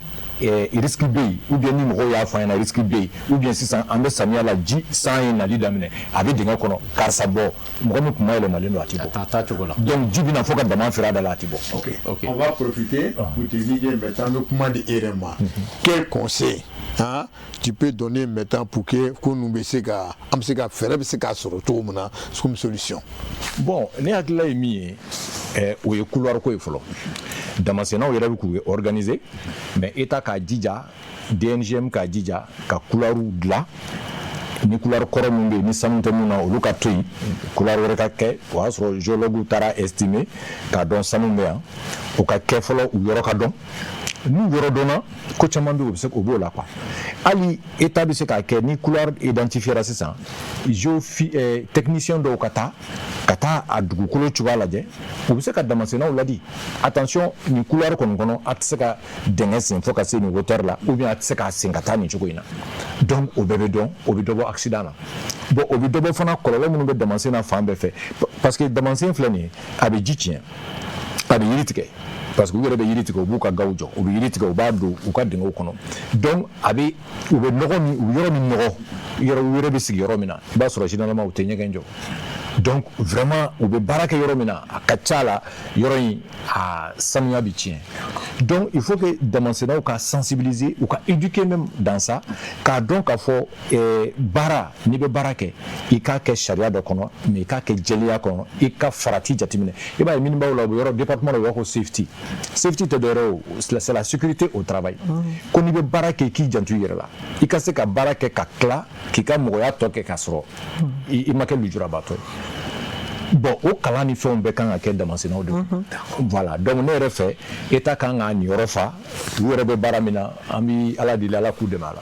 merci bon Alain voilà donc comme y'a fɔ cogo min na bɛɛ de ɲɛ b'i la voilà sisan i bɛ se ka solution b'i bolo i y'a ka laɲini yɛrɛ mun yɛrɛ fa mais fɔ kelen bɛ min da kan o ka secteur jalakila fɛn caman na dama datugubaliya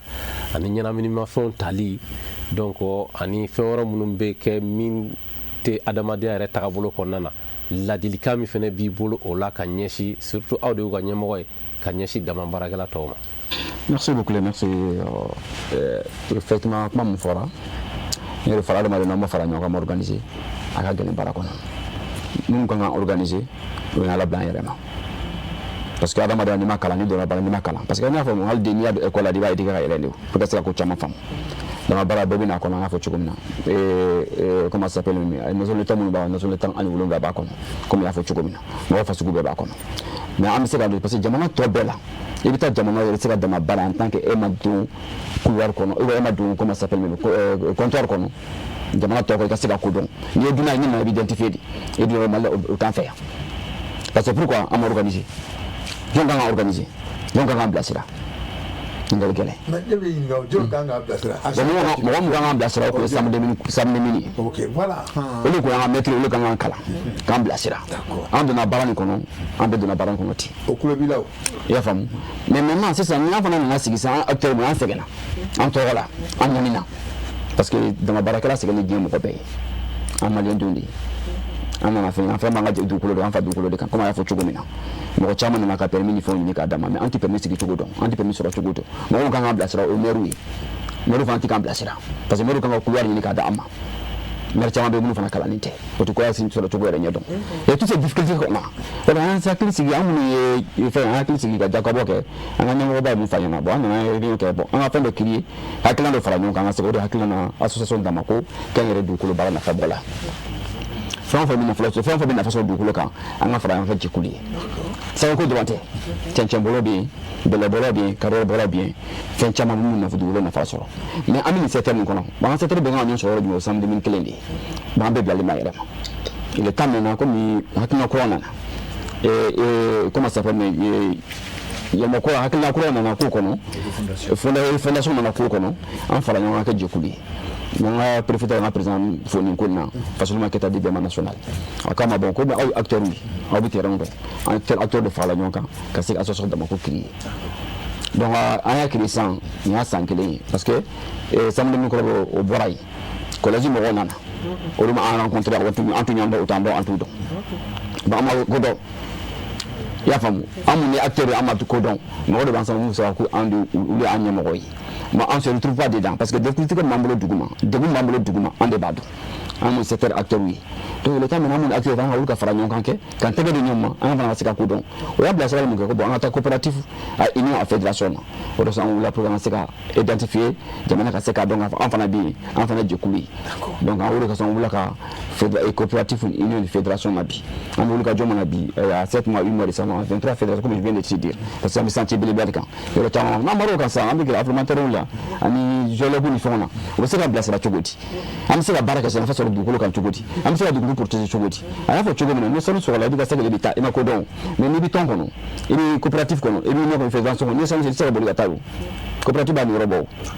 n b'a faamu impôt bɛ se ka bɔ a la fɛn bɛ se ka bɔ a la fo jamana mairie bɛ se k'u ta sɔrɔ cogo min na a bɛɛ bɛ kɛ jɛkulu fara ɲɔgɔn kan de ye mais n'i tɛ fara ɲɔgɔn kan i tɛ jamakulu kɔnɔ i dɔnnen tɛ ni min ka sɔn sɔrɔ i b'a to i ka mɔgɔ i bɛ tɛmɛ ni yɛrɛ dugukolo bilalen ye. d'accord docteur voilà an fana solution bɛ yɛrɛ bolo an bɛ kuma kuncɛ. bon solution kɔni fɛɛrɛ min bɛ yen bi o ye couloir ko in sabula n'i y'a ye bi minnu bɛ ka se ka dɔ ladon jamana kunna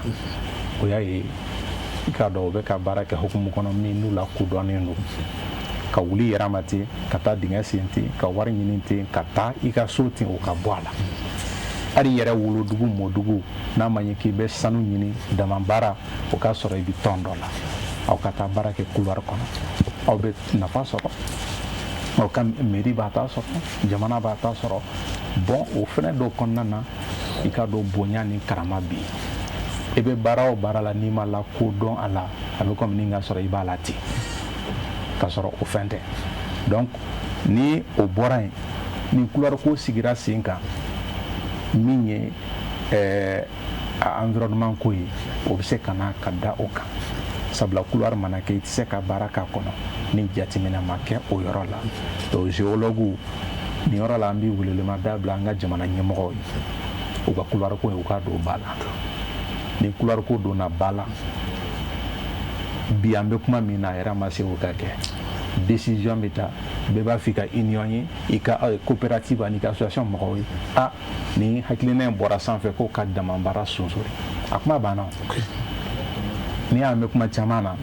o y'a ye hali bi dama baara de ma sigi sen kan sanu bɛ ka bɔ anw fɛ yan nɔ jamana 17 bɛ yan ka fara anw kan hali bi anw ma se ka fara ɲɔgɔn kan o ye fɛn ye min n'a cɛman ye o ka gɛrɛ an sanfɛ lakɔli karamɔgɔw fana la sabula an ye sɛbɛnni caman kɛ article scientifique an ye caman sɛbɛn dama yɔrɔ tɛ Mali la ni sɛbɛnni ma kɛ min kan i bɛ se k'a fɔ ne de t'a kalama sinon sɛbɛnni kɛra bɛɛ kan donc n'an bɛ an tɛgɛ di ɲɔgɔn ma ani Ala sɔnna ɲɛ bɛ sɔrɔ a ko la. a yɛrɛ y'a fɔ fɛɛrɛ mun yanni n ka fɛɛrɛ fɔ fɔlɔ monsieur Alaye kun ye kuma dɔ fɔ ko ni chambre tɛ ɲɔgɔn kalama mais est-ce que aw ye chambre saisi officiellement aw ka présence là? Bon, sans doute, il y a sûrement des dessus. C'est le collège qui est là. Collège, oui. C'est le collège qui est là. On a écrit le collège, il n'a pas répondu. Ok. C'est important. Maintenant, nous devons faire une bien ici, ça non. Déjà, de formalisation, là, identification. On doit faire follow. Est-ce qu'il y a une mauvaise barre qui est faite à l'accord? L'accord est donc bɛɛ ka lakodɔn olu ka réseau ne b'u féliciter kosɛbɛ parce que u sera ka hakilina sɔrɔ ka réseau sigi ka association sigi o kɔrɔ ko aw bɛ ka bɔ u yɛrɛ kalama aw bɛ ka ɲɛtaga ɲini bon mɔgɔ mɔgɔ bɛ réseau kɔnɔ i bɛ ɲɛtaga sɔrɔ facilement i n'a fɔ kuma minnu bɛ fɔ sisan suspension ko in na i ko mɔgɔ caman bɛ yen min tɛ bamanankan mɛn tubabukan mɛn plutôt bon aw minnu bɛ tubabukan mɛn comme aw bɛ réseau kɔnɔ aw bɛ fédération kɔnɔ aw de bɛ communication caya pour que u ka sariya ninnu labato obligatoirement n'o fana ma labato ni solution min fana b'a la aw fan fɛ parce que aw de bɛ terrain kan aw bɛ réalité dɔn donc aw b'o ɲɛfɔ ɲɛmɔgɔw ɲɛna ani baarakɛɲɔgɔn environnementaliste bɛ se ka k'u la i n'a fɔ DNGM bɛ se ka k'u la n'u bɛ fɛn min ta n'u bɛ hakilina min ta u b'o ta bon n'u nana bɔ yen n'u ka répertoire nana sigi k'u lakodɔn bon couloir ko la sisan comme ne ye fɛɛrɛ min fɔ a bɛ se ka 1 kilomètre bɛ se ka délimiter mais i b'a dɔn État fɛnɛ ka ressources limitées don anw yɛrɛ filɛ na nous sommes des opératrices moi je suis opératrice malienne mais moi c'est moi-même qui investis dans mon permis c'est pas l'État qui investit dans mon permis une fois que aw y'aw ka couloir acquis aw kan ka investissement ɲini o y'a sɔrɔ bilasirali siraw bilala aw kɔrɔ quoi géologue bɛ se ka plan dɔw bɔ plan d'exploitation b'o ka d'aw ma aw bɛ ka sanu b'o ka sɔrɔ a ma kɛ ni gɛlɛya nin yɔrɔ in na et puis a fɛɛrɛ filɛ nin mais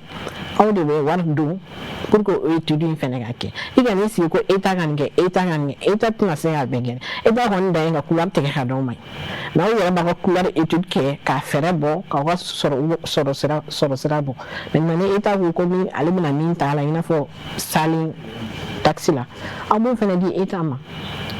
Je pense que au de signer quoi un plan d'exploitation du couloir d'orpaillage là avec des gens répertoriés mɔgɔ la kodɔnnen don jama bɛɛ ka ladon mɔgɔ kana taa ten dɔrɔn ko ka taa sanu bɔ et puis après l'orpaillage aussi il y a quoi avec un plan de fermeture o bɛ se ka kɛ projet wɛrɛ aw bolo a ye nafa min sɔrɔ a la a bɛ se ka usine wɛrɛw sigi transformation sigi o yɔrɔ kelen na jamana bɛ nafa sɔrɔ aw yɛrɛ fana b'aw ka nafa sɔrɔ a bɛ continuer ka évoluer quoi n'a bɛ taa yɔrɔ wɛrɛ dayɛlɛ an ka taa yɔrɔ wɛrɛ dayɛlɛ je pense que o de fɛɛrɛ ne bolo o ye fɛɛrɛ ɲuman ye quoi donc et puis an k'a dɔn k'a fɔ jamana bɛ gɛlɛya kɔnɔ quoi olu filɛ nin ye olu bɛ kungo kɔnɔ bon an bɛ nin kungo kɔnɔ mɔgɔw de bɛ ɲɔgɔn na ni mɔgɔ min bɛ ɲɔgɔn na lakodɔnnen tɛ mais n'i ye mɔgɔ ye yen nɔ ils sont même là, il y a information passée comme déjà réseau boulot état qu'on bise ka barage ko c'est quoi alors sécurité d'état mo bise ka barage ko c'est pour vraiment akwa environnement sécurisé akwa yere sécurisé sinon à ma mère les n'entara tantôt c'est pas facile. OK, d'accord. Donc wati drama au serama baro c'est fait herbe barkatara il réussit pas et je pense que atena dans le drama donc taligné on va essayer de voir. Donc docteur vraiment Sambou merci beaucoup. Vous voulez vraiment une nana adjara aye ika kinla moudi on vous remercie. Voilà, Salmata vraiment merci beaucoup. Suleiman comme d'habitude merci. Allez donc vraiment initié donc Bakar kolofote donc muya a deme ka bara no ambulu ame imagine soni fembeke Mohamed Keita le côté le maestro allez kerefe muya Abou Diabati, un mabou officiel. Donc, Régina, voilà, David Debé, Ndogoma Amba Ale Fanafou. Voilà, donc c'est ça, nous terminons à Boy. Donc, on a mis Mouba Aladje Dungodo, Angana Yinoko, Traoré Mamadou Mouri, Côte d'Ivoire, Palmyre, Abidjan, Mamadou Samake, di Sam Djema, Amba Yinali Fanako, Docteur Madame Diallo, Amba Afou, Baba Thiam, Hippodrome là, Amba Yinako, nous Diara, Hippodrome, Famille Diara, Amba Yinali Fanako, Amadou Dadje Sangare, Amba Yinafango, Salif Mianga Koulibar Jamana Kono Kachula Amagina Ko le patriarche de Kangaba Mamadou Namakita Amagina Frago Bema Kita National Amagina Ko ma ale fo dongodo Maimouna Salamata avec plateau Kambafo ani Mimi Diallo Aminata Diallo Amagina ale Franco donc folim bi fait na woroba mere fene ka fene bala na furum so ambu fo wala ni manono Mamadou Zantraoré Amagina Mamadou Konaté EGK ka fene bala ji OK d'accord voilà donc Amagina Franga Chorba Franco fala Mayambugo voilà man Samakeku voilà Samaseku ana furumuso amba le fana fo ko sebe vraiment Amagina le ko ya fanga Chorba il nous suit chaque jour dimanche allez bien manga Chorba le fana fo voilà mam Samaseku voilà amba fo ana furumuso donc kuma kun cheni join Ousmane Chérif Madan Aïdra ani le fo ambe do ka anga karmoke alaka amanguro donc ala ilani muye alaka adama bon fana ga la yini muye alaka nya ka dan bema vraiment be bara muni alaka nya amu muye la fa alaka beson so ma kala vraiment ni ala manga jo irana dimanche prochain ani invité waraw amna ñoo so keneka vraiment merci beaucoup baranyena akambe dimanche prochain inchallah.